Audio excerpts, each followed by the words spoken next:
Hey y'all, Emu here, and welcome back to another episode of the Snoopy Emu Podcast. Going back to kind of the usual discussion topics for this episode.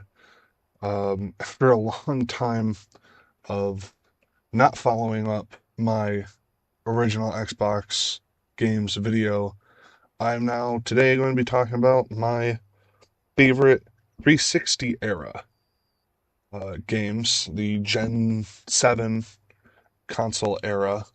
Probably like the peak era for video games. At least like in the way that video game culture was.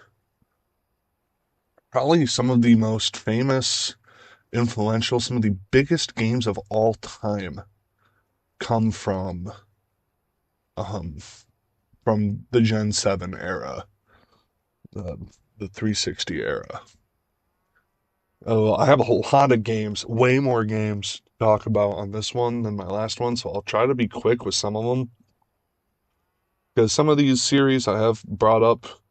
Now, some of these games I didn't really play until recently, like two of them.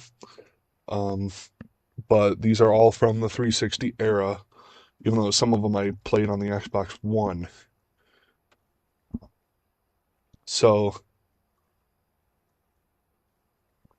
I'll start with, I guess I'll start with Halo.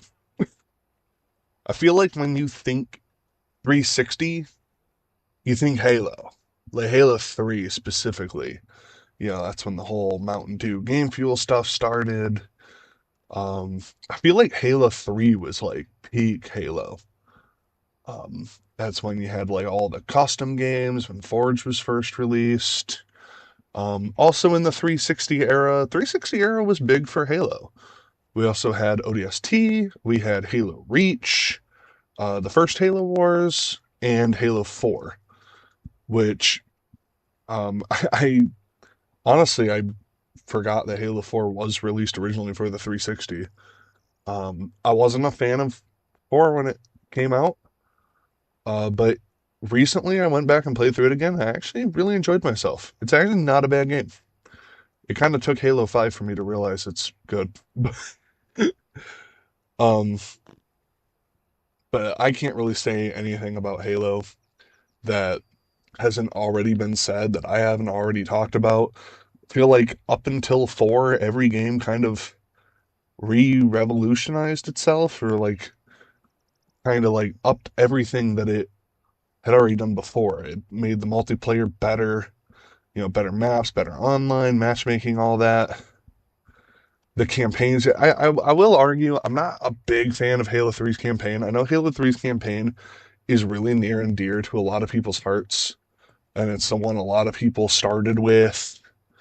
Um, but that when Halo 3 was meant to be the last third of the Halo 2 campaign, and a lot of the missions, as you can tell, are kind of filler. Especially like Salvo Highway and Storm. Like, there's a lot of filler in there. But I will say Covenant is like kind of unanimously agreed on being like the best Halo campaign level ever. And we also get the iconic RB and Chief partnership in that game. But the Forge and custom games, and then Halo Reach with its story, its tragic prequel story, with its memorable characters, introducing the more customizable armor, which 3 kind of started uh, back when you actually had to unlock armor by doing things in the game and not just paying for it. Infinite. Uh, um, but the Forge world in Halo Reach, and it had some great new multiplayer game types. Um, and Griff Ball was in that era. The probably best era of Red versus Blue was during the Halo 3, Halo Reach time. Um, and 4, I always say I really enjoy 4's multiplayer. I think 4 nailed it with the multiplayer. The story, the campaign is a lot better on replay. I think at the time I was just like, I was 16 and I was just salty about Bungie leaving. Um, but yeah, so that's all I'll say about Halo. I'll try not to dwell too long on these games. Um, Next, probably was it the first 360 game? One of the first 360 games. Um, Kind of the poster boy of the era. 2006 came out a year before Halo 3. Gears of War. Gears of War, huge series, one of my favorites. The original trilogy, absolutely amazing. Took sci-fi and kind of crossed it with like kind of post-apocalyptic. The third one got a little more in that. Gear had slightly a little more of a grimdark, gritty horror element to it. Um, for people unfamiliar with the world of Gears of War, it's kind of similar in tone to Warhammer, which like when the first Space Marine game came out, there was like a lot of comparisons made to Gears of War and vice versa. With Marcus Phoenix and Titus being very similar characters, um, in kind of in look and personality, although Marcus is a little more gruff and tough. Gears of War, very hyper violent at the time. You know, the first game I played that had like real explicit gore, and like dismemberment. Great characters, great lovable, memorable characters. Gears of War, as gritty and dark and borderline scary as those games were, they were also very like kind of campy and had like kind of like a buddy cop comedy element to them. It was a very interesting blend of styles, though the games definitely packed a lot of emotional punches and was not afraid to kill off characters, um, even main characters. My favorite character is Baird, and I feel like a lot of people don't like him, but that's kind of why I like him. Um, Also, he shares a voice actor with Saren from Mass Effect. Um, but Gears of War, very gritty, dark universe. It's got cool sci-fi elements, but it's not like a space game at all. Although I read an article that they were gonna try to turn it into one, which I'm really glad that they're not doing that. Instead, they're just gonna re-release the first game 100 times, like Halo. So um, moving on, I guess I'll get the big ones out of the way first. Actually, let's just go right into Mass Effect. Love Mass Effect. I'm working on a Mass Effect video right now about all the different squad mates. That video is taking me a while because I decided to actually put effort into it. Um, Man, I don't even know where to start with Mass Effect. I have dumped so many hours into those games. I have played through the trilogy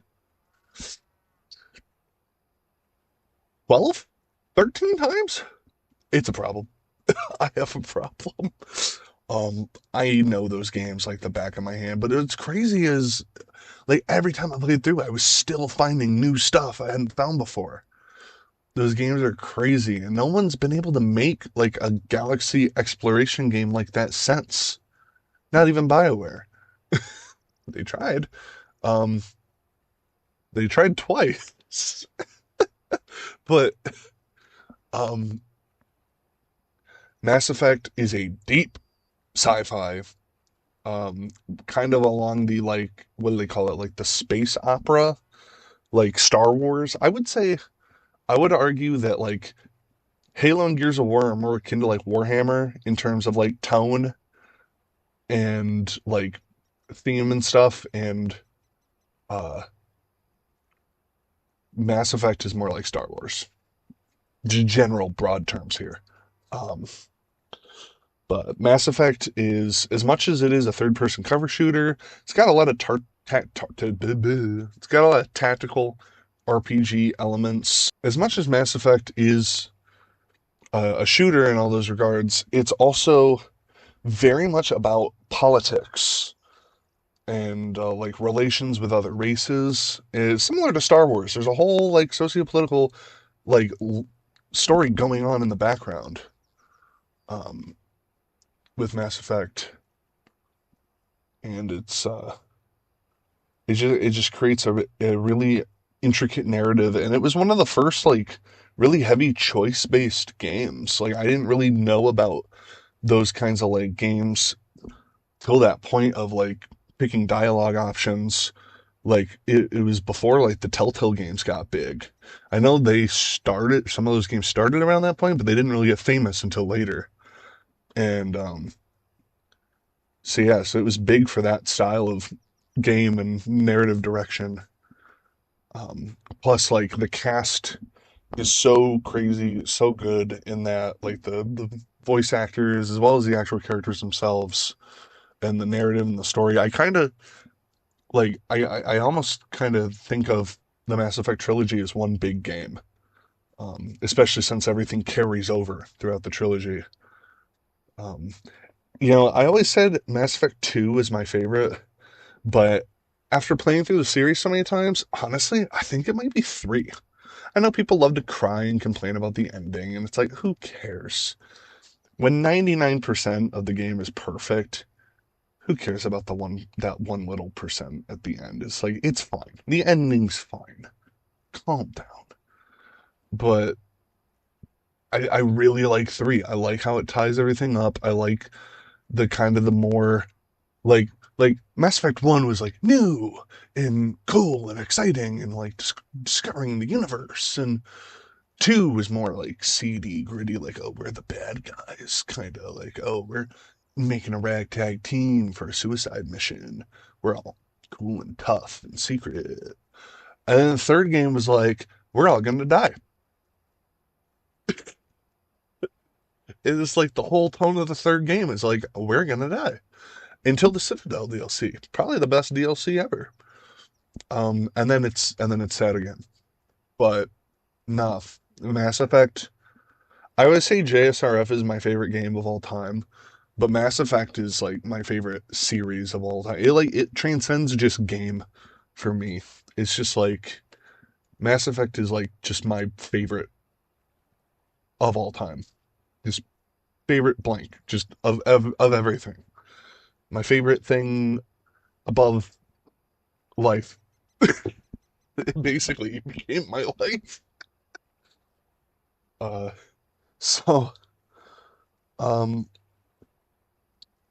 another series that consumed my childhood, my like, oh yeah, I guess the time span. What was the time span for Xbox 360? It was like 2006 to like 2000, like 12, 13. So that was basically for me. That was like ages 9 to like 15. So adolescent period. Um, so the Tony Hawk series I've talked about for a long time in these videos, specifically American Wasteland and Project 8. Those were the ones I played the most. Those were the 360 ones. Um, I've said so much about American Wasteland already. Um, it's my favorite of the series of all the ones I've played. I like how it handles the most. I like the goofy, ridiculous nature, the ridiculous story, the the impossible demolitions, and the soundtrack. Above all else, one of the best soundtracks ever. Especially "Holiday" by Green Day, the greatest song in that soundtrack. I have to mention it. I couldn't not mention it. I will always mention "Holiday." I will never not mention "Holiday." For the rest of my life, I must mention "Holiday." If you're a first time viewer, you have no idea what I'm talking about. I apologize. Uh, but no, I've spent countless hours in uh, American Wasteland. Too many hours in American Wasteland. Uh, and it's just great. I just love it. So, also another big 360 era game, Guitar Hero 3. Again, I covered a lot of these games in my like games that made me video, my very first episode with the egregious sound quality. So uh, but Guitar Hero, again, the soundtrack introduced me to a lot of bands I still listen to now. Um, like AFI, Slipknot, um, wow, so many that I could just think of. But basically, just a lot of bands. Green Day was not on that game, so I'm in the clear here. So, um, Rock Band was also 360, but I was more Guitar Hero 3. Um, so then, I guess another big one I'll get out of the way. Um, Call of Duty, like, like Call of Duty, like pretty much all of Call of Duty was 360 era. Um, up until Ghost, it was like Call of Duty 2 to what was before Ghost? Was it Black Ops 2? Was that the one before Ghost? Um, like peak Call of Duty was 360 era. Um, I I played Call of Duty 2, but I primarily started with 3, which was Treyarch's first Call of Duty. Another World War II one, but had a bit more character, was a bit more character driven. Um, Huxley will always be one of my favorite Call of Duty characters ever. Um, and then you had, of course, in 2007, you had Call of Duty 4, the first Modern Warfare, which revolutionized everything, kind of broke everyone out of the whole. Like, I feel like up until that point, shooters were only either World War II or sci fi. And now, then they just jumped us into the modern era. And they continued, they did the trilogy of Modern Warfares, the original trilogy of Modern Warfares, the only trilogy of Modern Warfares, um, where characters had meaningful deaths and actually had good character development that merited those emotional deaths, with a story that was written and paced really well. So, we also had the Black Ops series, which starts with World at War, which went back to World War II, but whereas the other games were more um, kind of glorifying, no, I don't want to say it was glorifying war, but it was very proud, very triumphant, very patriotic. The fanfare, the music, as the tanks roll through as you conquer the Nazis. World at War basically said, nope, this is what war's really like. And it was pretty and like terrifying in a sense of like this really happened. Like the Japanese and the Russians, like the Battle of Stalingrad, and the March on Berlin, and then you had the whole Pacific Theater. Uh, Crazy game, great game. Introduced Reznov, everyone's favorite Call of Duty character. Um, I like Reznov because he's voiced by Gary Oldman, because Gary Oldman's one of my favorite actors of all time. But and then you of course had Black Ops 1 and Black Ops 2, which I gotta say, I think Modern Warfare 2 and Black Ops 2 were definitely the two peak Call of Duties, at least for like the multiplayer realm. Black Ops 2 is just like beautiful. Like if Ghosts didn't exist, it'd probably be my favorite. I think it might just be the best, honestly. Um, I, I really liked how Black Ops 2 did like kind of the choices. Again, You can always tell what era a game came out because games always like to follow trends. And the choices thing was really big at that point because I think that was like 2011. So that was the end of um the Mass Effect era or around when did Mass Effect 3 come out? It was somewhere in the late or the mid 2010s or something or early 2010s, I think. But yeah, so Call of Duty was great. Battlefield 3 is still to this day my favorite Battlefield. It took Call of Duty and just made it way more realistic. Had maps the size of countries. Um, it it was such a good game. The map pack expansions were awesome. The campaign story was amazing. It was similar to Black Ops 3, like in an interrogation room telling a story, but like the levels were just so fun. Each level stood out, was fun. The beginning was a great intro. You had the whole secondary timeline with Dima, and that intertwined with Blackburn so well. Um, the fact that I even remember these characters, like I couldn't even tell you a character from that's a lie. I could actually tell you two characters from Battlefield 4, but that game left an impact on me.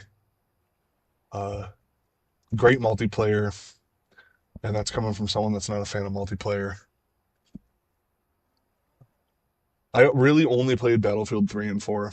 I didn't really care for any of the later ones. Even 1, I didn't really play that much. Hardline was cool, but Battlefield 3 will always stand out in my mind as one of my favorite shooters, one of my favorite shooter campaigns ever. Um, have I gotten all the big ones out of the way? I'll just get this one out of the way real quick. Um, I think this game came with the 360. Um,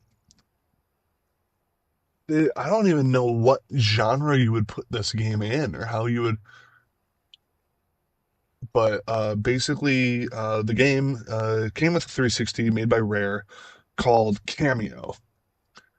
Um, Very different from all the other games on this list. Cameo is um, Cameo is a like what do you call it? Fantasy. I don't even know what genre of game it is. Fantasy adventure game? It's not really a platformer. There's platforming elements, but it's made by Rare. But it's like a fantasy game where you play as this like fairy princess, but she's like a warrior princess. Really cool character. She had this special gift imparted onto her where she could shapeshift into different elemental creatures. And she had two creatures per element. It was ice, water, uh, stone, and plant and fire. And basically, like, there's this evil troll that's trying to take over the kingdom, and Cameo's sister betrays the family, and Cameo loses all of her powers, and all the royal family get taken to like different parts of the realm, and there's a giant war breaking out, and basically Cameo has to um, get her powers back, find all her elemental sprites, save her family members. Meanwhile, like the trolls are trying to destroy these like shield generators that are keeping the fairy kingdom safe, and you have to like stop that from happening, and and then eventually take down the troll, the boss. But it's really fun game. A lot of puzzles and like the characters are more than just like fighting styles. Like the characters are part of the puzzles and part of the game. Each character has a different ability or talent that you need to traverse each level. And it was just done in a really interesting, neat way.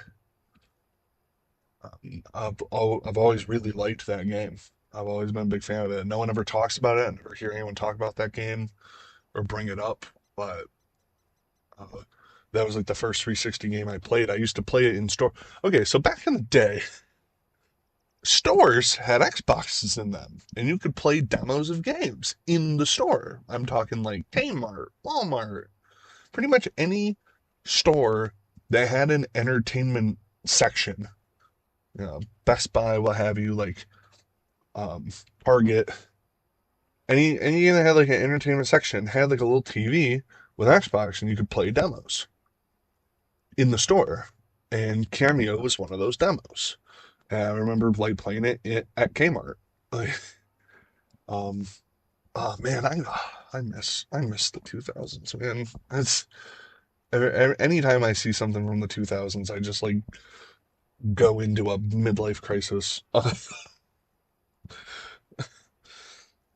Yeah, Cameo was great, great game. Next, as I fumble with my notes, uh, Bioshock. I didn't play Bioshock till way later, but I love the Bioshock trilogy. Um, Honestly, I think two might be my favorite. I know two is kind of seen as a filler by some people, but I think it's the most fun personally. Infinite was obviously a great story on its own. It was definitely the happiest of the three, even though it still had like kind of that grim aspect of it. I think just being in the sky in the daytime just made it happier in my mind. But the first Bioshock, I argue to this day that Bioshock 1 is a survival horror game. It has all like the at least of like the 2010 survival horror games. It had all those that formula, it was scary. Even though you were intended to gun through everything. Everyone's like, "Oh, it didn't have enough like resource preservation. It had stores. You still had to like find ammo, conserve stuff, but it also had magic powers. And it was a great game, and it has one of the biggest plot twists in gaming history. Yeah, it's just a really dark, grim world. I feel like so many games of this era had really dark, grim universes and really twisted plot lines. And I don't know, they just make things interesting. Everything is just too bubblegum these days. And everyone just tries to be family friendly. And it's like these games were like gritty and real and dark. Look at those guys behind me posing like they're on a rap album cover. Like,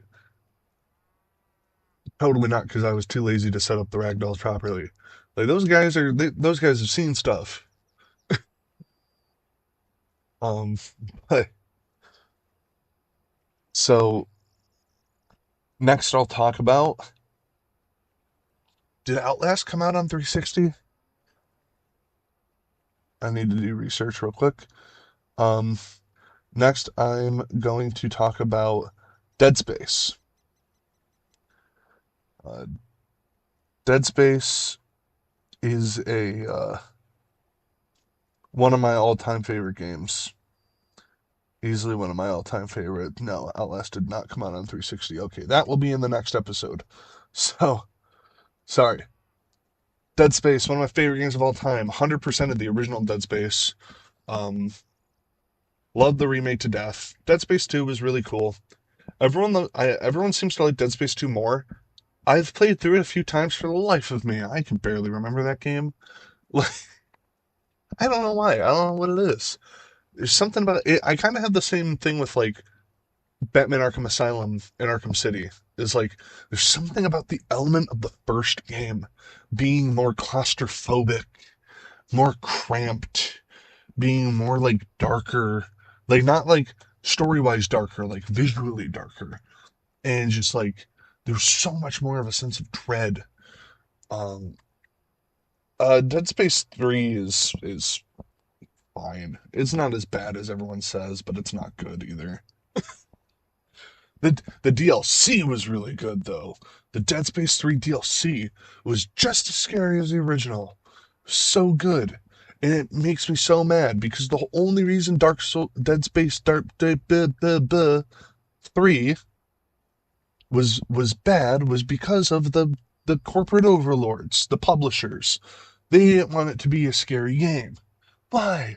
It's a scary game series. Why would you not make it a scary game if it's already a scary game? You're telling it to be against its nature. That's like saying take all the guns out of Halo. Like, what? But Dead Space 1, specifically, my first exposure to a horror game ever. First horror game. Dead Space. The plot is basically just Event Horizon. For those who don't know, Event Horizon is a movie that came out the year I was born that is all about, so a long time ago, which is about a crew this, that is sent to a spaceship that disappeared for a bunch of years, and they find out that it went through a black hole and it went to hell, and the ship was possessed, and all the crew go crazy and try to kill themselves and each other. And that's basically Dead Space.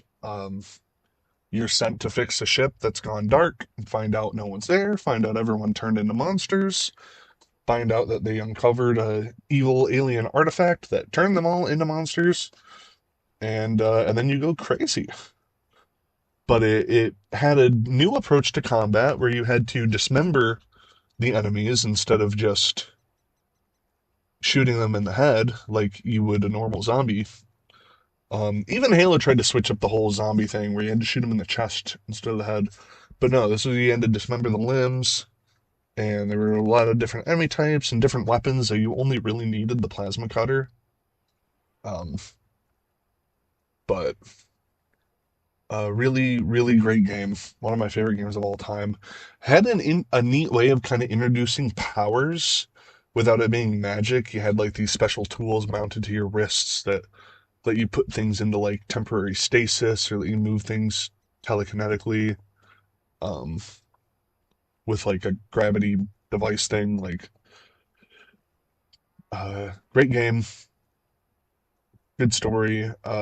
Man, they fumbled Calypso Protocol. How the guy Glenn Schofield made a masterpiece, and then he goes and makes Callisto Protocol. What? Think, man, think. Like, um, so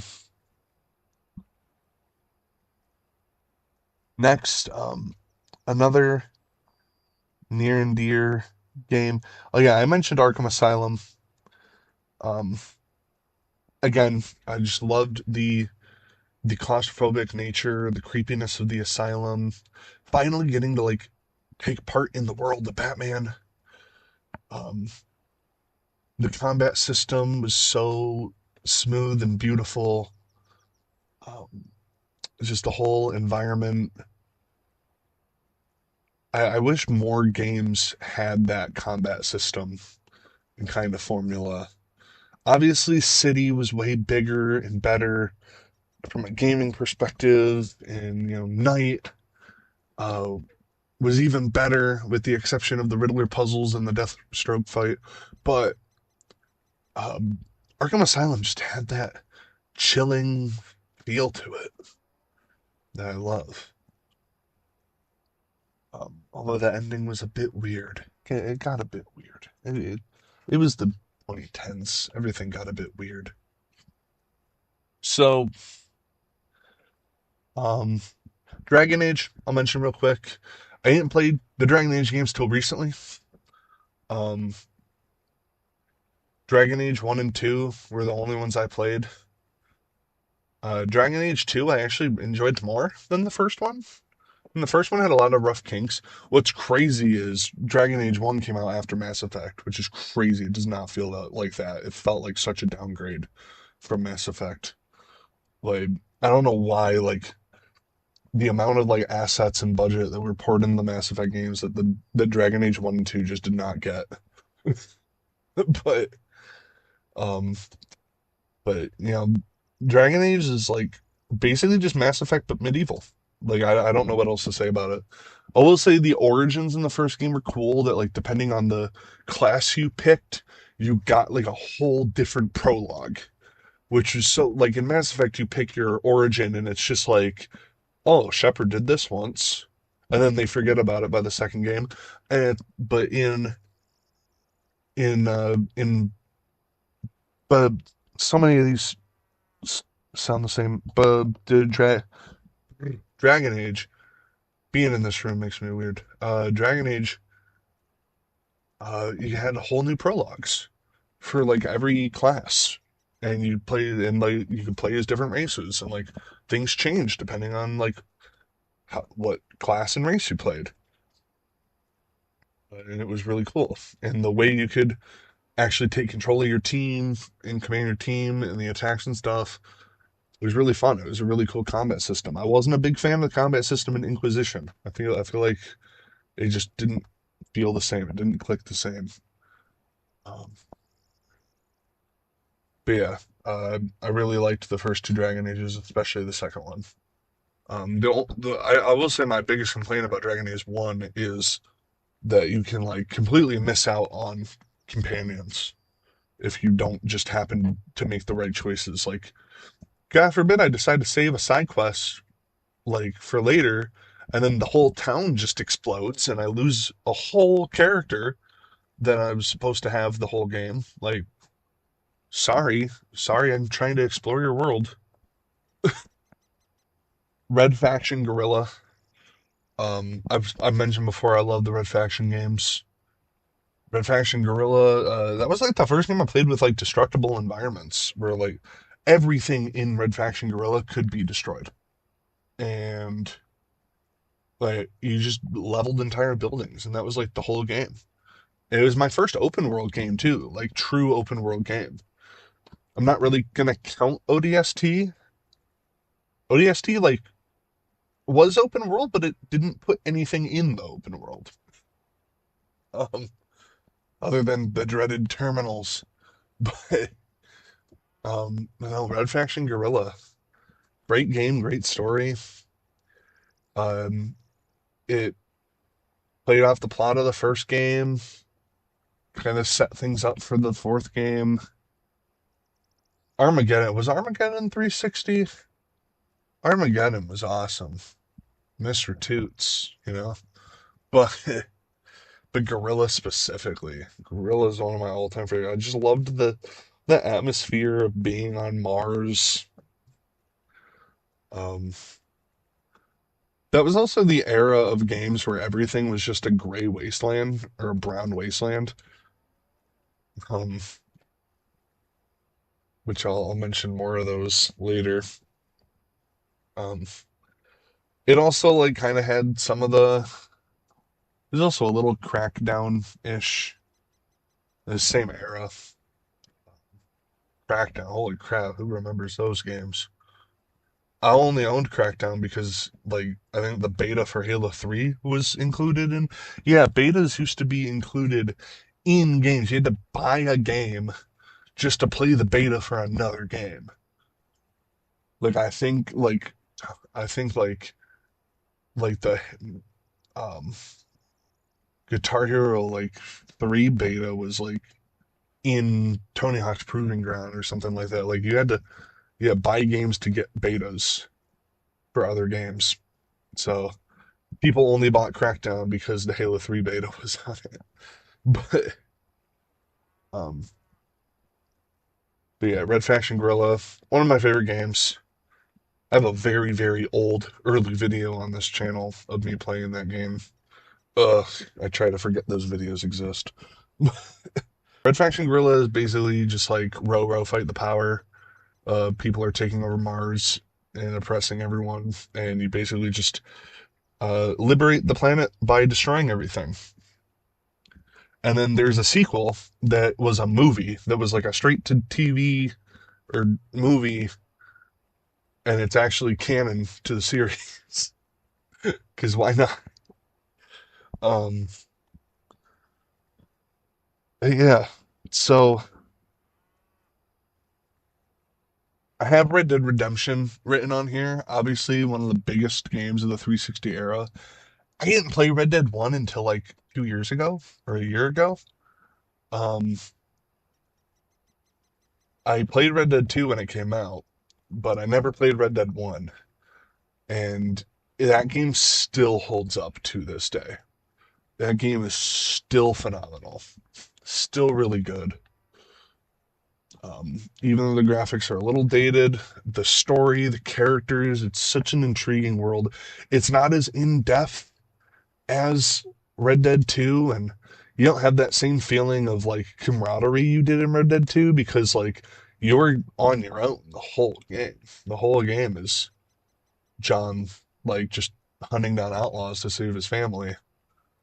Um, but and the zombie DLC was awesome too. Getting to ride the horses of the apocalypse, like uh, great game. That the ending, I knew the ending was coming. I had seen the cutscene 100 times on the internet, and it still kind of hurt. Um, but what's cool is you can totally play Red Dead 2 first, and then play Red Dead 1.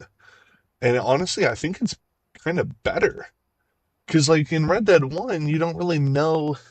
You have some backstory. They tell you some backstory, but like Bill and Javier and Dutch, like you don't know who they are. But when you play the second game, you have all this context for those characters and what happened when the gang broke up. Like you have so much more context and connection with those characters that it actually like makes it better. I kind of recommend playing the second one first, especially with like the final scene with Dutch. Like, man, it's really great writing on Rockstar's part. Really great game. I'm gonna just get this one out of the way real quick. Bionicle Heroes mentioned in one of the game in one the original Xbox episode. Bionicle games and Bionicle Heroes was a really cool game. It was just a good game. It was a third person shooter, like a legit third person shooter, and you play as all the Toa Anika. But what was cool is like your weapons you actually upgrade. It was like an RPG kind of too. You'd like upgrade your weapons and you would start with like the Toa Mata weapons and get like the Toa Metri weapons and then actually get like the Anika weapons. And then the Toas also had their own powers and you could swap between each character and you actually had to like upgrade to like use powers. And then once you beat an area, you would unlock that Baraka of that area as a character and you could play through and then you could access new areas with their powers. Then once you like beat the game, you played as was it Vezon or Vezok or Vezok, whichever you play as him, which that kind of sucked because he would overwrite the Paraka for that level. So you had to play through the game 3 times to go through all the areas. But there's lots of like collectibles and lots of like little lore entries and like it was a fun game. It was a solid game. It didn't just feel like a Lego game. Like it was an actual like third person action shooter with some like RPG elements woven in. Like this is a solid game. Um so then I talked about Lego games in my um Gen 6 era video. I think the big Lego games of this time would have been the Indiana Jones Lego games, which I played a lot. The second one was better than the first, included way more, had cooler hub areas, but I don't know. It's a Lego game. Every Lego game's kind of the same, but this one was Indiana Jones. I like Indiana Jones. So those were good. I never saw the newest Indiana Jones movie. I heard a lot of negative stuff about it. And I never played the new game. I played a little bit of it. Never finished it, but Tony Todd, that was like one of his last performances, right? He was man, he was great. Uh, so I guess I only have three left. Try not to take too long. Next, I'll talk about Borderlands 2. I don't think I really played Borderlands 2 until like the Xbox One era, but it did come out on 360. And I never played Borderlands 1. I did not care for pre-sequel. 3 was okay. It was good and horrible at the same time. Have not played the fourth one. Don't know if I ever will. Tales from the Borderlands, perfect. Not even made by Gearbox, perfect. The first one. I don't care to ever play the second one. But Borderlands 2. I feel like Borderlands 2 is peak Borderlands. Best Borderlands has ever been and ever will be. Best characters, best humor, best writing, best villain, best maps, best Easter eggs, best DLCs. Everyone knows Borderlands. Not really much to say here. You run around, you loot stuff, you shoot stuff. You got powers. The powers were cool. I always play as Gage. She was one of the DLC characters. Fun fact: shares a voice actor with Lucy from Fairy Tail, one of my favorite animes. Um, she like summons a mech. Really fun, cool characters. I also really like playing as Maya because you could heal your allies by shooting them. And Zero, of course, was so cool. But um, and then you had the returning characters from the first game. They came back and did some cool stuff. Really sad stuff with Mordecai. Brick just punched stuff. Roland was dumb, and Lilith. Um, Lilith is just a great character. Amazing. Probably the best Borderlands character. Shares a voice actress with both Urza from Fairy Tail and Luffy from One Piece. Uh, so yes, Luffy is a sci-fi magic lady, and yeah, um, love the DLCs. Didn't play them all. Man, there's the one. There's the Thanksgiving Day DLC where you have to listen to Mr. Satan's grandmother. Yes, Mr. Torg is voiced by Mr. Satan, and he's basically the same exact character. Um, he's also Arlong in One Piece. You have to listen to his grandmother talk, and if you accidentally leave the circle, like the bounds of talking to her, you have to restart, and it's like a half hour. Like I was trying to go to work and I got stuck in there for like 40 minutes talking to this lady, listening to this lady talk. And then you know what you get? You know what you get for beating that DLC? You know what your reward is? $1. So Borderlands 2 is great. Um, Handsome Jack, one of the greatest villains ever of all time. Claptrap, one of the worst characters ever of all time. Though some of the best side quests in gaming, I gotta say, for Borderlands 2, you had Claptrap's birthday party where like no one wants to hang out with him or talk to him. One of the funniest and most depressing side quests ever. You had the one where you give the love letter to the girl and she shoots herself, or the guy that wants you to shoot him in the face. Shoot me in the face, thank you. Some of the best side quests ever. Such a funny game. Honestly, that's part of the reason I never played Borderlands 1, like, because I heard it just wasn't, it didn't have the same comedic edge that 2 did. Also, 2 introduced me to The Heavy, great band. Um, they're their hit song is still in every like commercial ever. You still hear it like every day on TV. Um, Good like kind of blues rock band, but yeah, a lot of fun times in Borderlands. Great memories, great jokes. Only kind of got two left. I'll end with a. I guess I'll end with the best one. So next I'll talk about Dark Souls. Dark Souls 1 was on 360. I think Demon Souls was as well, but I never played. No, that was a PlayStation exclusive.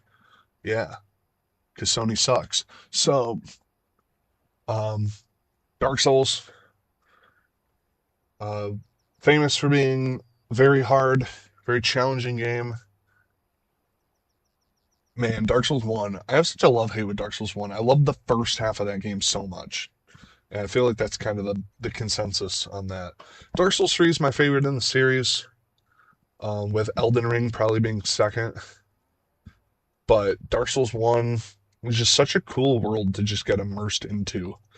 As dark as it was also very like calm and beautiful. Especially in like Firelink Shrine. Man, just going through Firelink Shrine, going through the Undeadburg, just brings back so many nice memories. A lot of painful memories, but nice ones too. It's just a beautiful atmosphere in that game, at least in the early parts of that game. The music and the landscape, memorable bosses. Not as crazy over the top as later bosses, but still memorable. It really that's the game that really brought that style to the masses.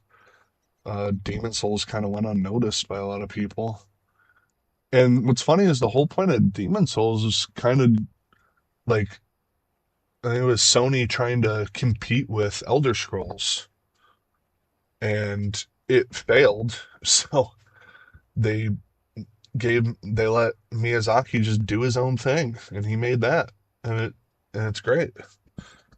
Up until then, they pretty much just made like really bad dungeon crawlers and like mech games. But yeah, Dark Souls, just a just a really cool experience. And I was still playing Dark Souls 1 like pretty late, like after like even after Elden Ring came out, I still would go back every now and then, even play with friends. Especially when like the remaster came out. It's so weird having such fond memories of a game that has caused me so much unimaginable rage and anger. I have such a love-hate relationship with Dark Souls. I think every fan does. I think every From Software fan hates it as much as they love it. It's like an abusive relationship, and you just can't stop. I'm just getting flashbacks of Anne Orlando nights. Oh boy. So, um, so I guess the last two games I'll talk about, technically it's like four games. I'm going to talk about Valve. Valve was in its era in the 360 era. That was Valve's peak. Left 4 Dead, the Left 4 Dead series, and the Orange Box, and Portal 2. Great era for uh, for Valve. Big part of the 360 era. Though I will say Team Fortress 2's 360 version pales in comparison to the PC version. It's terrible. Not only is there only like three maps and you can only use stock weapons, but for some reason they thought it was a good idea to add in the feature of letting the host choose how many of each class you're allowed to pick. So you load into a game and you can only be like heavy. You can only be soldier. And it was not fun. But the PC version, oh, one of the best games ever. I do plan on doing obviously after I get through Xbox era, 360 era, One and X, I am going to do like a PC games episode and like other games that I didn't mention from like other consoles or whatever. I'm gonna talk probably gonna mention TF2, but Um, but great game nonetheless, though not really when it comes to the 360. But the other games, Left 4 Dead 2, I still play Left 4 Dead 2 to this day. I play it on PC again because mods make it more fun, and it's really cool that they had the original Left 4 Dead as DLC. I didn't actually play the original Left 4 Dead. I only played 2, but I played the original maps on 2. But the Orange Box, Portal 1, and Half-Life 2 with episodes 1 and 2, just such classic games. Like when you think of classic games, Half-Life is always one of those that comes to mind. Still relevant to this day, um, though not really in any part of Valve. The community is keeping it on life support. Valve just, except for Half-Life Alyx, Valve kind of came back from the dead for 2 seconds. But no, Half-Life 2 was such a cool game. I didn't play Half-Life 1 till much later in life. Um, but Half-Life 2 is just this like gritty dystopia with this cool sci-fi edge to it. And from the city streets and alleys and canals to the beaches to Ravenholm, um, is a cool game. And then episode 1 going through the ruin, rubble, apocalyptic city with doing the cool like kind of co-op feature with Alex's AI. And then episode 2 is so good. Episode 2 is probably my favorite of the Half-Life 2s. Um, just the environment, the forest and everything, and the skybox, and just a really, really cool. I was gonna say a nice way to tie up the series, but we all know the series isn't tied up. And then they went and changed the ending again, and it still won't give us Half-Life 3. No, Half-Life Alyx was such a like I feel like they just really wanted to give a finger to the Half-Life 3 confirmed people. Great ending though, Half-Life 3 or Half-Life Alyx, great ending. But yep, and then you had Portal. Portal 1 was a cool game because it was like it was witty and funny, but it was creepy. Like just being in that environment, just being in those sterile test chambers with the opaque windows and with just like no background noise, nothing like it was just so weird and creepy. And then when you find the Ratman caves, or you find like the radios that got all staticky, like it was so unsettling. I feel like Valve are masters of making non-scary games so creepy. Half-Life 2 is another example of that. But yeah, so Portal and then Portal 2. Portal 2 didn't have the same creepy element. Maybe at the beginning with all the overgrown stuff, but it doubled down on the comedy. Uh, had some great line. J.K. Simmons just stole the show in that game. The whole like old aperture part of that game was so good, and um, played the co-op mode was really fun. The kind of deeper lore, deeper story with GLaDOS, um, just just great. I miss those games. I wish they made more, but I love that the community is still making games, both Half-Life and Portal games, like modded games. Um, just continuing to pour love into those series. And before I go, I'd be remiss if I didn't mention the Minecraft Xbox 360 edition. Um, have a lot of great memories on the Xbox 360 Minecraft, playing it with my cousin. Um, I was huge into Minecraft already with like the PC version um, when I was in high school, but the 360 era, that's not only was that a great era for like gaming and Minecraft, but like The Minecraft edition, that's when like Achievement Hunter just blew up. Like Achievement Hunter, which was like a sub company within Rooster Teeth, who I was obsessed with since I was like 6. Um, they were obviously big for Halo, and Achievement Hunter was big with like Halo stuff. But like when the Xbox 360 Minecraft came out, they just their whole content just became Minecraft to the point where one of their members quit and became a full-time Twitch streamer. um, but yeah, no, the 360 Minecraft edition was huge for that time. I just had to mention it. Obviously, I said this one was going to be a lot longer because there are just so many games from this time period. Hey guys, future editing Emu here. It totally slipped my mind. I didn't write it down. I forgot to mention the original Alan Wake. Um, Alan Wake's amazing. I'll talk about it in the future. I plan on doing a podcast about horror games. Uh, so I'll talk about Alan Wake there, but I just had to mention it in this video because it is one of my all-time favorite survival horror games.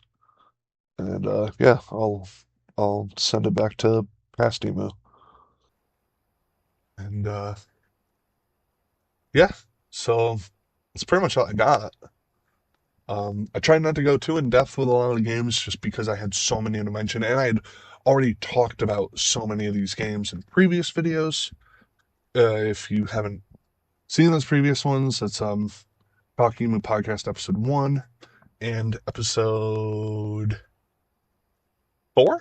Yeah, and then I also do mention some of these games in my the special 2 episodes I did with Joe. So if you want more stuff like this, check this out. Check out my backlog. Um, got a lot more videos in the works right now. Got ideas for tons of more podcast topics. I'm gonna try to start getting more consistent pumping these out again. Just work got really busy during the holidays. I'm gonna get busy again soon with Valentine's Day. But till then, thank you for listening to me rant and babble like an idiot. I've been listening to Emu, and that is my favorite games of the Xbox 360 generation. And I'll see you next time.